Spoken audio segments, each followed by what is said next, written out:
Hello student, स्वागत है आपका कॉन्सेप्ट गुरु के यूट्यूब चैनल पर। आज हम स्टार्ट कर रहे हैं क्लास 11 एनसीईआरटी बायोलॉजी, जिनमें से कि चैप्टर 1 देखेंगे। और सबसे पहले इस चैप्टर स्टार्ट करने से पहले हम जानेंगे कि बायोलॉजी शब्द का मतलब क्या हुआ, कहाँ से आया, किसने दिया, इसके फादर कौन है। यानी कि जिस भी सब्जेक्ट को अगर आप स्टार्ट करना चाहते हैं ना, तो पहले उसके बारे में थोड़ा सा जानिए। डायरेक्ट चैप्टर मत पढ़िए, ठीक है ना। और नोट्स आप इसको बनाते जाइए, कॉपी में लिखते जाइएगा। मैं आपको बढ़िया से समझाऊंगा ताकि आपको समझ में। यकीन मानिए, अगर जहाँ आप कोचिंग में पढ़ रहे हैं और हम जो पढ़ाएंगे आपको, उसमें से आपको बहुत अंतर दिखेगा, ठीक है। चलिए स्टार्ट करते हैं। तो हमारा क्या अध्याय है, मतलब सब्जेक्ट क्या है, बायोलॉजी है। तो पहले थोड़ा बायोलॉजी के बारे में इंट्रोडक्शन। आप कॉपी में पहले हेडिंग लगाइएगा बायोलॉजी ऐसे करके, ठीक है। बायोलॉजी, अभी इसको मत उतारिएगा, पहले यहाँ देखिए आप, ठीक है। बायोलॉजी बायोलॉजी जो है ना, दो शब्द से मिलकर बना है, एक बायो एक लॉजी। ऐसे लिख लीजिए, बायोलॉजी दो शब्द से मिलकर बना है, एक बायो एक लॉजी। जिनमें कि बायो का मतलब होता है जीव, क्या होता है, जीव। और लॉजी का मतलब होता है अध्ययन। देखिए आपको बहुत बढ़िया तरीके से मैं समझाऊंगा।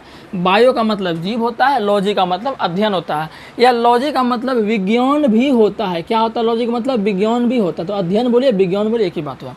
तो बायो माने जीव, लॉजी माने अध्ययन। तो जीव का अध्ययन बायोलॉजी कहलाएगा। देखिए कितना आसान है, जीव का अध्ययन बायोलॉजी कहलाएगा, सिंपल। तो अगर आपको कोई पूछे कि जीव विज्ञान किसे कहेंगे, तो लिखिएगा आप, लिखिए इसको ऐसे करके लिख लीजिए कॉपी में आप, ठीक है। जीव विज्ञान ऐसे करके आप यहाँ कॉपी में लिख लीजिए। मैं बोलता हूँ, लिखिए, विज्ञान की वह शाखा जिसके अंतर्गत जीवों का अध्ययन किया जाता है उसे जीव विज्ञान कहते हैं। आप वीडियो रोक के इसको लिख लीजिएगा, ठीक है ना। चलिए, जीव विज्ञान हो गया। अब समझते हैं थोड़ा सा आगे, चैप्टर पर डायरेक्ट नहीं जाना है, अभी थोड़ा आगे देखते हैं। देखिए अब और लिख लीजिए। देखिए बायोलॉजी जो शब्द है ना, ये बायोलॉजी जो शब्द है, ये किसने दिया था। हम तो जान गए भाई कि बायोलॉजी में हम क्या पढ़ेंगे, जितना भी जीव है। कौन जीव, हम भी जीवे हैं, पौधा भी जीवे हैं। तो इन सब के बारे में जो अध्ययन करेंगे ना, यही हमारा क्या कहलाएगा, बायोलॉजी कहलाएगा, ठीक है ना। अब बात करते हैं बायोलॉजी शब्द, जो ये बायोलॉजी शब्द है किसने दिया था, तो लिख लीजिए। तो बायोलॉजी शब्द किसने दिया, लेमार्क एवं ट्रीविनस ने दिया था, ठीक है ना। अब देखिए, लेमार्क एवं ट्रीविनस था ना, ये सिर्फ बायोलॉजी का मतलब बायोलॉजी शब्द सिर्फ दिया और ज़्यादा कुछ बायोलॉजी के बारे में नहीं बताया, समझ रहे हैं ना। तो बायोलॉजी में सबसे ज़्यादा जो योगदान दिया है वो दिया अरस्तु ने। इसीलिए बायोलॉजी का जो जनक कहते हैं ना, लिख लीजिए, बायोलॉजी का जनक कौन है, अरस्तु है। कौन है, अरस्तु है। और इसको इंग्लिश में कहते हैं एरिस्टोटल। क्या कहते हैं, एरिस्टोटल कहते हैं। हिंदी आप याद रखिए, अरस्तु, ठीक है ना। बायोलॉजी का जनक किसको कहते हैं, अरस्तु को कहते हैं। देखिए संपूर्ण जीव विज्ञान की जो शाखाएं हैं वो दो हैं, तो इतना आप याद रख लीजिए ना। बायोलॉजी का जनक कौन है, अरस्तु है, यानी कि एरिस्टोटल है, ये आपको जाना। क्योंकि अरस्तु ने जीव विज्ञान में बहुत काम किया है, इसीलिए इसको इसका पिता कही है। कोई किसी के लिए संघर्ष कर रहा है तो उसका उसका पिता बोल देंगे, ठीक है ना। तो वही अरस्तु ने बहुत काम किया बायोलॉजी में, इसीलिए इसको इसका पिता बोल दिया, ठीक है ना। तो इतना आपको समझ में आ गया बायोलॉजी क्या है। जीव विज्ञान की वह शाखा जिसमें जीवों का अध्ययन किया जाता है, जीव विज्ञान कहलाता है। किसने दिया, लेमार्क ट्रीविनस, और पिता कौन है, अरस्तु, ठीक है ना। अब हम स्टार्ट करते हैं थोड़ा सा चैप्टर। पहला चैप्टर जो आपका देखिए लिख दिया है, क्लास 11 जीव विज्ञान अध्याय 1। अध्याय 1 का नाम क्या है, जीव जगत आपके अध्याय का नाम है। अब स्टार्ट करते हैं हम चैप्टर। थोड़ा सा इंट्रोडक्शन हो गया बायोलॉजी के बारे में। अब देखिए, सबसे पहले इसमें पढ़ते हैं हम सजीव के बारे में। किसके बारे में पढ़ते हैं, सजीव के बारे में। आपने सुना होगा सजीव और निर्जीव सुना होगा, ठीक है ना। तो सजीव किसे कहेंगे, सजीव कैसे कहेंगे, तो वे लगा जो चल पाता है उसे सजीव कहते हैं, तो उसके अनुसार वो डेफिनेशन ठीक है। लेकिन अब आप थोड़ा सा बड़े क्लास में आ गए हैं, तो थोड़ा सा डेफिनेशन में भी अब क्या होगा, चेंज होगा, ठीक है ना। तो डेफिनेशन देखिए हमने लिखा है, वे जो वृद्धि, सुनेगा ध्यान से हर एक का, या पहले आप लिख लीजिए फिर समझिएगा। वे जो वृद्धि, विकास, प्रतिक्रिया व जीवन के निम्न लक्षणों को प्रदर्शित करते हैं, सजीव कहलाते हैं। अब आपको समझाते हैं बढ़िया तरीके से। यानी कि सजीव वे जीव जो वृद्धि करते हो, जैसे हम लोग जीव हैं तो हम लोग का वृद्धि होता है ना, पहले बच्चा हुए होंगे, फिर उससे क्या बड़े, यानी कि वृद्धि हम लोग किए हैं। वृद्धि के बाद क्या देखिए, विकास। विकास का मतलब क्या हुआ, सब अंग धीरे धीरे विकसित करना, है ना। मतलब कोष के संगठन जो अंदर है उनका विकास होना। अब बात प्रतिक्रिया। प्रतिक्रिया का मतलब हुआ, जैसे कि हमको मन चले, हम पर कोई यहाँ पर कुछ सटा दिया, आग सटा दिया, तो हम यहाँ पर हटाएंगे ना, तो प्रतिक्रिया देंगे। या हमको कोई कुछ बोलेगा तो हम उसके प्रति प्रतिक्रिया देंगे, तो ये प्रतिक्रिया हुआ। प्रतिक्रिया वो जीवन के निम्न लक्षण, निम्न का मतलब नीचे, निम्न का मतलब नीचे, निम्न लक्षण को दिखाते हो, प्रदर्शित करते हो, उसे सजीव कहते हैं। अब देख लेते हैं जीवों के लक्षण, मतलब कि जो जीव है, यानी कि जो सजीव हमारा है, उनका लक्षण क्या क्या हो सकता है। जैसे कि वृद्धि करेंगे वो, ठीक है, जनन करेंगे, उत्सर्जन करेंगे, श्वसन करेंगे, पोषण करेंगे, उपापचय प्रक्रिया उनमें होगी, जीर्णता होगी, मृत्यु होगी, जीव द्रव्य व कोश के संगठन। अगर ये सारा चीज़ है ना तो उनको हम सजीव बोल देंगे। तो बोलेंगे कि सजीव का ये लक्षण है। अब समझिए इसको। देखिए वृद्धि का मतलब क्या हुआ, आकार में वृद्धि, ये तो आप समझते हैं। जनन का मतलब क्या हुआ, जनन का मतलब हुआ अपने समान संतान उत्पन्न करना। मान से आप भी कहीं भविष्य में माता पिता बनेंगे तो आपका भी संतान उत्पन्न होगा ना, तो आप क्या किए, जनन किए तभी संतान उत्पन्न हुआ। तो जनन का मतलब सिंपल होता है अपने जैसा संतान उत्पन्न करना, ठीक है ना। उत्सर्जन का मतलब क्या होता है, आप देखिए एक एक का मतलब आप लिखते जाइए कॉपी में। उत्सर्जन का मतलब होता है शरीर में जो गंदगी पदार्थ है ना, अगर आप खाते हैं सिर्फ शरीर में गंदगी, जैसे आप पानी पीते हैं तो पसीना बाहर आता है ना, पसीना आप खाते हैं क्या, पसीना बाहर निकल जाता है, तो बोलेंगे पसीना क्या है, एक उत्सर्जी पदार्थ है। जैसे आप यूरिन, आप पेशाब जो निकलता है, ये सब क्या उत्सर्जी पदार्थ है। और जो भी चीज़ आपका है आप समझ सकते हैं, मलमूत्र वगैरह ये सब क्या उत्सर्जन है, उत्सर्जी पदार्थ है। बात करते हैं श्वसन। श्वसन क्या है, ऊर्जा उत्पादन के लिए जो गैस का आदान प्रदान होता है ना, वो क्या होता है, श्वसन होता है। मतलब कि जब हम भोजन खाते हैं, ठीक है, भोजन खा लिए तो ऐसा नहीं कि तुरंत आपको एनर्जी मिल गया, ऐसा नहीं है। वो जाके पहले ग्लूकोज में टूटेगा, फिर ग्लूकोज के साथ जो आप सांस लीजिएगा ना, वो ऑक्सीजन अंदर लीजिएगा, वो ऑक्सीजन जाके ग्लूकोज में मिलेगा, फिर मिलेगा हमको ऊर्जा। तो वो क्या होता है, श्वसन होता है। तो श्वसन का मतलब सांस लेना होना, समझ लेना, ठीक है ना।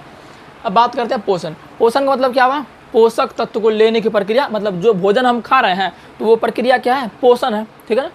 बात करते हैं उपापचय। देखिए उपापचय क्या होता है, जितना भी शरीर में प्रक्रिया हो रहा है ना, शरीर में जितना भी तंत्र काम कर रहा है, उन सब को मिला के बोल देते हैं उपापचय।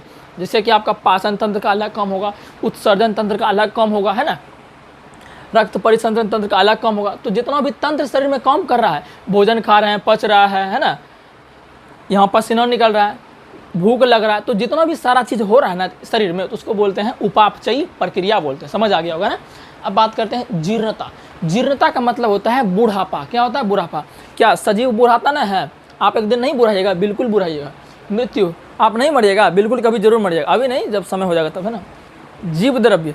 जीव द्रव्य का मतलब क्या हो गया कि देखिए हम लोग का शरीर किससे मिलकर बना है, कोशिका से मिलकर बना है। तो कोशिका के अंदर क्या होता है, जीव द्रव्य होता है। जैसे मैं आपको समझाना चाहूँगा, ये हमारा कोशिका है, इतना बड़ा कोशिका होता नहीं है, आपको जूम करके बनाया गया।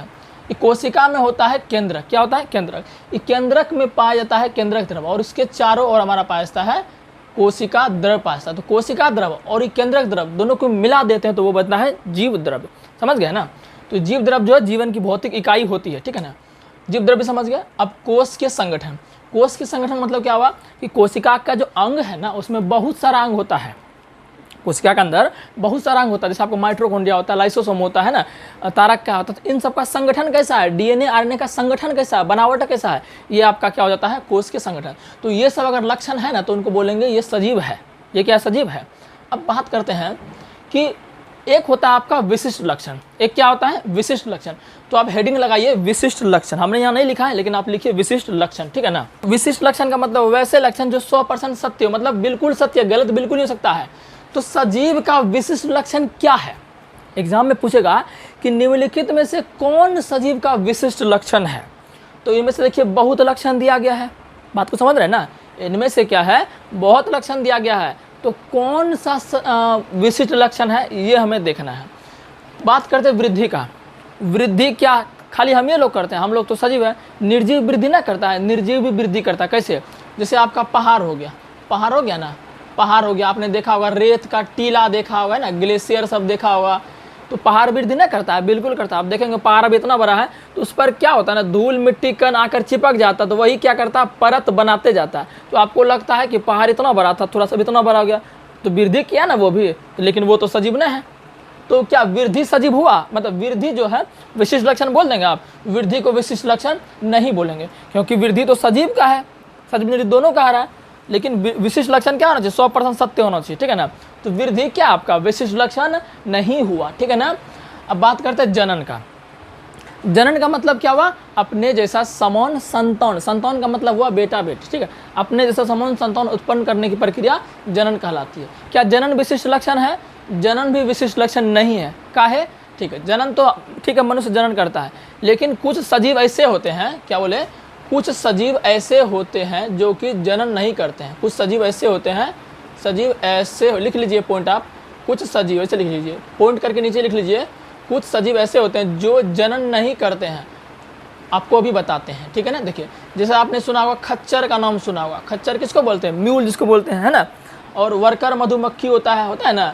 तो ये सब जो है ना आपका जनन नहीं करता है तो सजीव है लेकिन फिर भी जनन नहीं करता। तो क्या इनको सजीव का मतलब सजीव का इसको उपाधि नहीं मिलना चाहिए, मैंने ये जनन करके नया संतान उत्पन्न नहीं करेगा तो इसको आप सजीव नहीं बोलिएगा, फिर भी बोलेंगे सजीव, ठीक है ना।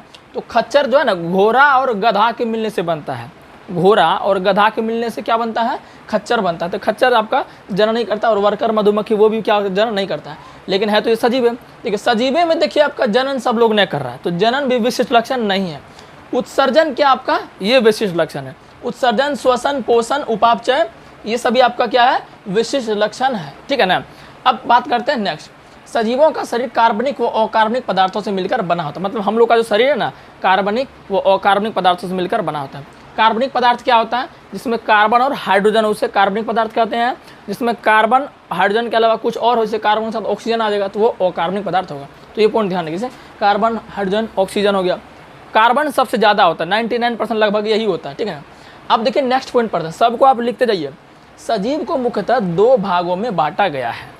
बायोलॉजी जो हम पढ़ते हैं पूरे बायोलॉजी के ब्रांच में, मतलब पूरे बायोलॉजी को 2 ब्रांच में बांटा गया। कितना ब्रांच में, 2 ब्रांच में। तो ये पॉइंट लिख लीजिए, सजीव को मुख्यतः 2 भागों में बांटा गया है।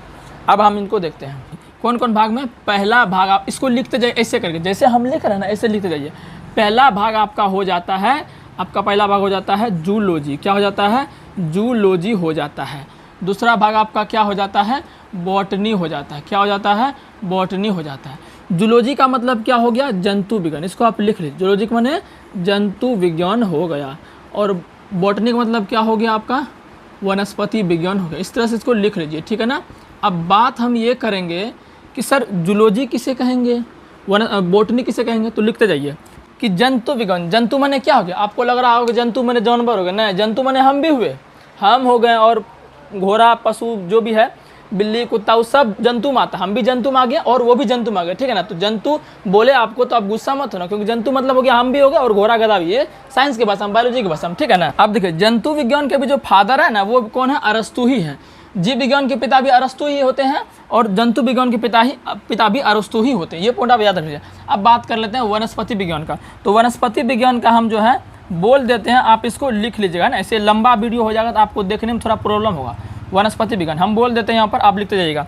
लिखिए, जीव विज्ञान की वह शाखा जिसके अंतर्गत, वीडियो रोक रोक के लिख लीजिएगा, जीव विज्ञान की वह शाखा जिसके अंतर्गत पेड़ पौधों का अध्ययन किया जाता है उसे हम वनस्पति विज्ञान कहते हैं, ठीक है ना। अब इसका भी कोई पिता होगा तो लिख लीजिए, इसका पिता लिख देते हैं, इसके पिता मतलब लिख देते हैं, वनस्पति विज्ञान का पिता जो है, वनस्पति विज्ञान का जनक कौन होते हैं, ये आपका है थियोफ्रेस्टस। कौन है, थियोफ्रेस्टस है, ठीक है ना। इतना पॉइंट आप याद रख लीजिएगा, ठीक है ना। चलिए, तो जंतु विज्ञान क्या हुआ, जिसमें जंतु का अध्ययन किया जाएगा, और वनस्पति विज्ञान का मतलब क्या, जिसमें पेड़ पौधे का अध्ययन किया जाएगा, ठीक है ना। तो जंतु विज्ञान के पिता अरस्तु और वनस्पति विज्ञान के पिता थियोफ्रेस्टस, ठीक है। सजीव का एक और देखिए डेफिनेशन है, ये जो डेफिनेशन है ये आपका एनसीईआरटी से लिया गया ना। देखिए इसमें क्या क्या आ गया, वे जिनमें स्वप्रतिकृतिकरण, क्या, स्वप्रतिकृतिकरण, स्वनियमन, विकासशील तथा उद्दीपनों के प्रति अनुक्रिया करने की क्षमता रखते हैं उसे क्या कहते हैं, सजीव। ये सजीव का जो है हाई लेवल का डेफिनेशन हो गया 11th के अनुसार, ठीक है ना। ये जो इधर आप डेफिनेशन लिखे थे ये थोड़ा सा लो लेवल का डेफिनेशन था, मतलब वो भी सही था, लेकिन पूर्ण रूप से शुद्ध डेफिनेशन ये है, क्योंकि उसमें क्या था, जनन और वृद्धि क्या था, विशिष्ट लक्षण नहीं था, जनन और वृद्धि विशिष्ट लक्षण नहीं था, इसलिए उसके आधार पर जो है ये फिर नया डेफिनेशन एनसीईआरटी द्वारा निकाला गया है ना। क्योंकि अगर वो रहता, मान चलिए कि वही डेफिनेशन रहता तो उसमें तो जनन को विशिष्ट लक्षण, जनन को लक्षण बताया गया था, तो जनन विशिष्ट लक्षण नहीं है, वृद्धि भी नहीं है, ठीक है ना। अब देखिए इनमें, वे जिनमें स्वप्रतिकृतिकरण, स्वनियमन, विकासशील तथा उद्दीपनों के प्रति अनुक्रिया करने की क्षमता रखते हैं उस सजीव कहलाते हैं। मतलब समझिए, स्वप्रतिकृतिकरण का मतलब क्या हुआ, स्वप्रतिकृति का मतलब हुआ रेप्लिकेशन, मतलब कि जो अपने जैसा समान संतान उत्पन्न करे, जैसे हम हैं तो हमारे साथ सेम समान संतान आएगा तो उसको क्या बोलेंगे, स्वप्रतिकृतिकरण बोलेंगे। क्या बोलेंगे, स्वप्रतिकृतिकरण बोलेंगे, ठीक है ना। सेम टू सेम फोटो को भी जैसे कराता है ना वैसे समझिए। अब बात आता है स्वनियमन। स्वनियमन का मतलब क्या हो, स्वनियम का मतलब हो रेगुलेट, स्वनियमन का मतलब रेगुलेट, नियंत्रित। जैसे हम लोग पढ़ाते हैं तो हम लोग किसको नियंत्रित करते हैं? स्टूडेंट को। तो हमारा जो सजीव है वो अपने सारे अंग को क्या करता है? नियंत्रित करता है, रेगुलेट, नियमित रूप से चलाते रहता है कि तुम ये काम करो, ये काम करो, ये काम, ऐसे करके चलते रहता है सजीव का। फिर क्या? विकासशील। विकासशील का मतलब है विकास धीरे धीरे शरीर का होते रहता है, ठीक है ना। फिर है तथा जो उद्दीपनों के प्रति अनुक्रिया। उद्दीपन का मतलब हो गया बाहरी वातावरण में जो भी चेंज हो रहा है ना, जैसे ही मान चले कि गर्मी है तो गर्मी के प्रति हम अनुक्रिया दिखाते हैं। कैसे दिखाएंगे? गर्मी है तो क्या करेंगे? गर्मीला कपड़ा नहीं पहनेंगे, ठंडा वाला कपड़ा पहनेंगे, सूती कपड़ा पहनेंगे। अब मान लो ठंडी का मौसम आ गया, देखो वातावरण चेंज हो गया ना, ठंडी कपड़ा आएंगे तो क्या पहने? ऊनी कपड़ा पहनेंगे। तो ठंडी मौसम आया तो उसके प्रति हम क्या दिखाएं? क्रिया दिखाएं, मतलब कि अनुक्रिया दिखाएं। ऊनी कपड़ा पहन लिए, गर्मी है तो सूती कपड़ा पहन लिए, तो ये क्या? अनुक्रिया दिखाना हुआ। तो उद्दीपनों के प्रति जो अनुक्रिया दिखाएं वही है। इस सब का क्षमता रखता है उसे क्या कहते हैं? सजीव कहते हैं। तो सटीक डेफिनेशन सजीव का ये हुआ, ठीक है ना। अब बात कर लेते हैं कि जंतु और पादप में अंतर क्या है। माने जंतु माने कौन हो गया? अभी तुरंत बोले हैं, हम भी हो गए, और आपका जो क्या कहते हैं पशु हो गया, जो कुत्ता, बिल्ली, घोड़ा, गधा, वो सब भी क्या हो गया? जंतु हो गया। पादप माने पौधा, पादप माने पौधा। तो इनमें अंतर क्या क्या है? इसको फटाफट आप लिखते जाइएगा, हम समझाते जाते हैं। इसके शरीर अशाखित होते हैं। देखिए अशाखित का मतलब क्या है? अशाखित का मतलब हुआ कि जिधर मन तिधर ब्रांच नहीं निकलना। जैसे हम लोग का शरीर है, ऐसा थोड़े है अभी यहाँ पर खड़े हैं तो हाथ ऐसा है, 2 साल के बाद जो है एगो हाथ इधर निकल जाएगा, ऐसा होता है? ऐसा नहीं होता। इसलिए क्या बोलते हैं हम? क्या है? अशाखित हैं। लेकिन इसमें आप लिखते जाइएगा, ठीक है ना। इसमें हम नहीं लिखे हैं लेकिन आप लिखते जाइएगा, ठीक है ना। इसमें आप पहला पॉइंट देख लिख लीजिएगा, इसका शरीर शाखित होता है। शाखित माने पेड़ पौधा में देखिएगा बहुत ब्रांच निकलता है। मान चलिए ये वृक्ष है, एक ठल्ली इधर निकल गया कि 2-3 साल के बाद या 2-3 महीने के बाद एक ठल्ली इधर निकल जाता है, इधर मतलब इधर पत्ता तना जो भी है निकल जाता है। तो मतलब शाखित होता है, ब्रांच उसमें होता है, ठीक है ना। लिख लीजिएगा इसमें शाखित होता है, ठीक है ना। इतना आप कर सकते हैं। दूसरा पॉइंट है शरीर की आकृति निश्चित होती है। मतलब हम लोग का शरीर क्या है? अभी मान लीजिए शरीर थोड़ा सा लंबा है, ठीक है ना। अब ऐसा थोड़ा है कि 10 साल बाद हम पूरा लंबा हो जाएंगे, मतलब आकृति फिक्स रहेगा ना। तो आकृति क्या है? फिक्स है। लेकिन पेड़ पौधा में आकृति क्या है? फिक्स नहीं होता, उसका जैसा मन तैसा आकृति हो जाएगा, ठीक है ना, कोई फिक्स नहीं। 3 नंबर देखिए, हरित लवक नहीं पाया है। ये हरित लवक का मतलब हो गया क्लोरोफिल का पाया जाना। हरित लवक का मतलब क्या हुआ? एक तरह से क्लोरोफिल का पाया जाना। तो इसमें जो है हम में क्या है? हरित लवक थोड़े पाया था। हरित लवक अगर पाया जाता तो प्रकाश संश्लेषण कर पाते हैं, हमें नहीं पाया था। तो इसमें लिखेगा इसमें हरित लवक पाया जाता है, ठीक है ना। इसे 4 नंबर पॉइंट बोलिएगा, यह प्रकाश संश्लेषण नहीं करता है। प्रकाश संश्लेषण कैसे नहीं करेगा? क्योंकि इनमें क्लोरोफिल ही नहीं है, यानी हरित लवक ही नहीं है। जब क्लोरोफिल या हरित लवक नहीं हो तो भोजन हम नहीं बना पाएंगे। तो प्रकाश संश्लेषण नहीं करता है, यह प्रकाश संश्लेषण करता है, ठीक है ना। नेक्स्ट पॉइंट, इसमें अंगों की वृद्धि निश्चित समय तक होती है। वही हो गया, मतलब आकार वृद्धि सेम ही हो गया, आकार में थोड़ा हो गया आकृति टाइप का। और यहाँ अंग का मतलब कैसे? मान लो हमारा हाथ अभी इतना बड़ा है, ठीक है। तो मान लीजिए 2 साल बाद आई मान लीजिए जिसका ऐसा समझिए कि जो 1 साल का बच्चा है, ठीक है ना, 1 साल का बच्चा है उसका हाथ थोड़ा छोटा रहेगा। फिर जैसे जैसे 18 साल तक हो जाएगा तो उसका हाथ थोड़ा सा बढ़ेगा। अब फिर 25 साल का मंजिल हो जाएगा, अब थोड़ा उसका हाथ बढ़ेगा। मतलब एक फिक्स टाइम होता है शरीर का आकार बढ़ने का। ऐसा नहीं कि पूरे साल जिंदगी भर शरीर का आकार बढ़े रहा, अभी हाथ ऐसा है फिर 2030 आते आते हमारा हाथ बड़का हो जाएगा, ऐसा नहीं होगा। मतलब फिक्स टाइम तक अंग बढ़ता है। लेकिन इसमें क्या है? पूरे जीवन भर तक। इसमें लिखिए, ये 5वां पॉइंट इसमें लिखा है, इसमें अंगों की वृद्धि जीवन काल तक होती रहती है, ठीक है ना। चलिए नेक्स्ट पॉइंट, इसमें कार्बोहाइड्रेट ग्लाइकोजन के रूप में जमा होता है। देखिए हम लोग जो ग्लूकोज जो भोजन खाते हैं कार्बोहाइड्रेट, उसमें मान चलिए ज़्यादा ग्लूकोज खा लेंगे ना तो उनका क्या है? ग्लाइकोजन के रूप में जमा हो जाता है शरीर में। इसमें जो है, इसमें लिखिए, इसमें कार्बोहाइड्रेट स्टार्च के रूप में जमा होता है। इसमें कार्बोहाइड्रेट ग्लाइकोजन के रूप में जमा होता है, इसमें कार्बोहाइड्रेट स्टार्च के रूप में। मतलब पौधा मान चलिए उसके पास ज़्यादा ग्लूकोज हो गया तो अब उतना उसको जरूरी नहीं है तो उसको क्या करता है? जमा करके रख देता है स्टार्च के रूप में, ताकि जब उसको जरूरी पड़े तो वो ले ले। हमारे में भी सेम वैसा कंडीशन है। मान चलिए ज़्यादा ग्लूकोज खा लिए हैं, ज़्यादा कार्बोहाइड्रेट खा लिए हैं तो ज़्यादा ग्लूकोज बनेगा। अब ज़्यादा ग्लूकोज बनेगा, हमको उतना जरूरी नहीं है तो उसको फेंकेंगे नहीं है ना, उसको क्या करेंगे? ग्लाइकोजन के रूप में रख देंगे। जब शरीर में ग्लूकोज का कमी होगा वापस ग्लाइकोजन से ग्लूकोज ले लेंगे। जैसे आप ही बताइए, आप घर में खाना बनाएगा, ज़्यादा खाना बन जाएगा, आप उसको फेंक नहीं दीजिएगा, किचन में रख दीजिएगा ताकि जब भूख लगे फिर से उसको खा लीजिएगा। तो सेम ऐसे नहीं कंडीशन यहाँ पर है ना। और भी आप लिख सकते हैं, इसमें जो है ज्ञानेंद्रियाँ विकसित होती है। एक पॉइंट आप और लिख लीजिए, 7वां नंबर एक पॉइंट और लिख लीजिए, इसमें ज्ञानेंद्रियाँ विकसित होती है। इसमें ज्ञानेंद्रियाँ नहीं विकसित होती है। ज्ञानेंद्रियाँ का मतलब हो गया कि सब चीज़ का सूझबूझ, सब चीज़ का सूझबूझ, जैसे कि संवेदी अंग तरह से, जैसे हमको आँख भी है देखने के लिए, कान भी है सुनने के लिए, त्वचा भी है स्पर्श करने के लिए, है ना, जीभ भी है टेस्ट करने के लिए, मतलब ज्ञानेंद्रियाँ हमारे में विकसित है, लेकिन इसमें ज्ञानेंद्रियाँ विकसित नहीं है। मान चले हमको कोई मारेगा ना तो हम उसको ही मारेंगे, लेकिन इसको बेचारा कोई मारेगा तो बूझ उसको कुछ नहीं है, सूझबूझ ही नहीं है, यानी ज्ञानेंद्रियाँ इसमें विकसित नहीं है, ठीक है ना। तो इस तरह से जो आपका है आज का क्लास हम यहीं तक रखते हैं, तो ज़्यादा लंबा हो जाएगा, तो आप थोड़ा थोड़ा पढ़िए, 3-4 क्लास में इसको जो हम पूरा खत्म कर देंगे, ठीक है ना। अगर आप चैनल पर नए हैं तो चैनल को सब्सक्राइब कर दीजिएगा, फिर 11 से आप 12th में जाएगा, हर एक का क्लास कराया जाएगा, ठीक है ना। धन्यवाद।